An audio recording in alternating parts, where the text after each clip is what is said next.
আসসালামু আলাইকুম আঙ্কেল, বসেন। তোমাদের তো রেজাল্ট দিছে, তোমার রেজাল্ট কত আসছে?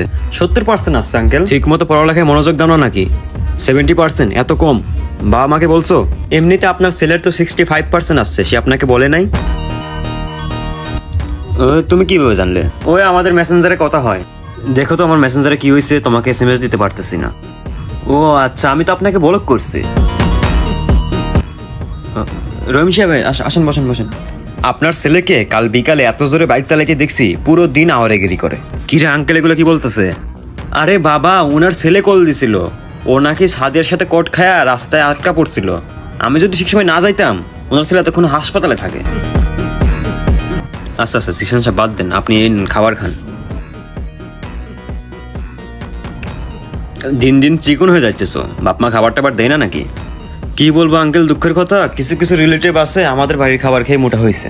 সারা দিন ঘরে এসে পড়ে থাকে, বাড়ির সব খাবার খেয়ে ফেলে, হয়তো তাদের ঘরে চাল ফুরে গেছে।